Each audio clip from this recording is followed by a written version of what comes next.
Kita lanjutkan diskusi kita di segmen ini. Kita singkat saja pertanyaan menggantung saya untuk Pak Agroseno tadi. Pak, ini bicara soal sinergitas. PPATK sudah menyebut bahwa ada yang namanya mekanisme follow the money. Kalau dari sisi kepolisian juga ada nggak seperti itu? Sistem dan juga mekanismenya seperti apa?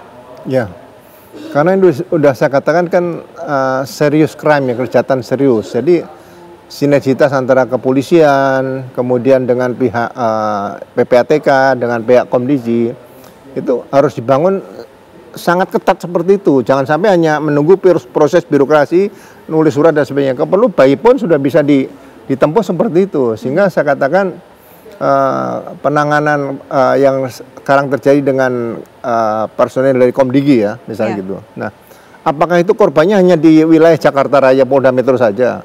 Ini seluruh Indonesia korbannya banyak di sini. Makanya saya katakan penanganan dengan kasus judi online ini cukup ditangani oleh di Barreskrim Polri di unit atau satuan transnasional crime di situ, sehingga ini bisa terungkap semuanya seperti itu.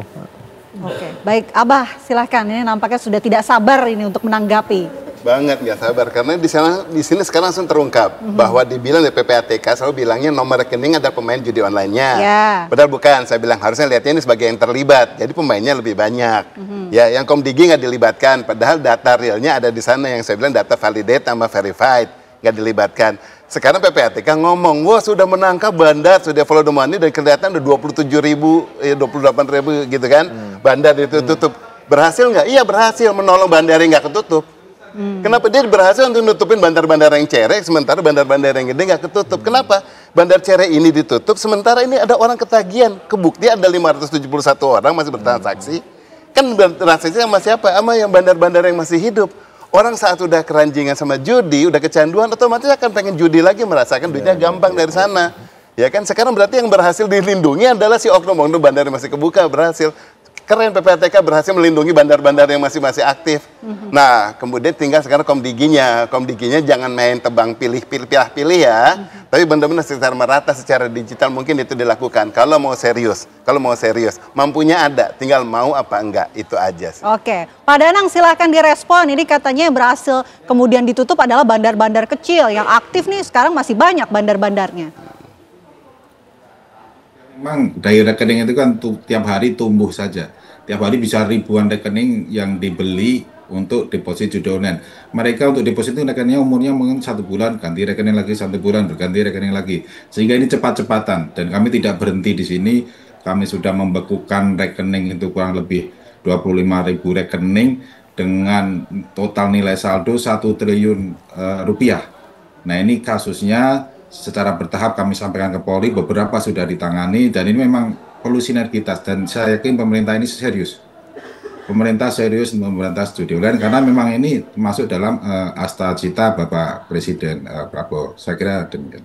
Oke, baik. Terakhir kami berikan kesempatan untuk Mas Septa. Mas Septa, apa sih sebetulnya dampak sosial terhadap masyarakat menengah ke bawah yang juga ikut atau terlibat dalam judi online ini? Dampak sosialnya apa? Ya, dampak sosialnya itu sebetulnya sangat banyak ya. Kalau kita lihat, kalau kita mungkin sehari-hari kita sudah mendengar sebetulnya tetangga, keluarga yang terlibat dalam hal ini.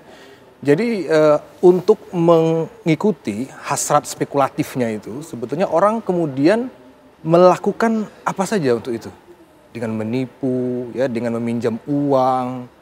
Karena ada iming-iming tadi, hasrat yang rasa-rasanya kalau sekali lagi saya main menang nih, sekali lagi menang nih, jadi pinjam duit orang segala macam itu terjadi.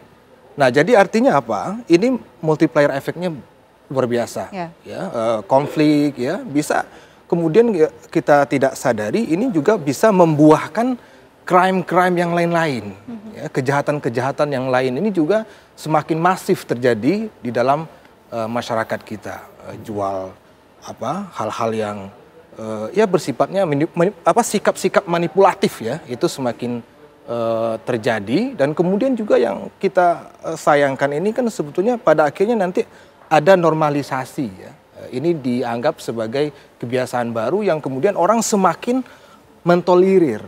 Nah semakin ditolerir ini sehingga sanksi sosialnya pun juga semakin kecil ya, orang merasa tidak ada beban sosial lagi untuk main itu ya. Orang nongkrong di warung, kerjanya apa? Ya main itu chip apa segala macam, dan itu tidak ada merasa bersalah gitu ya. Nah ini perlu dilihat secara lebih serius begitu Pak.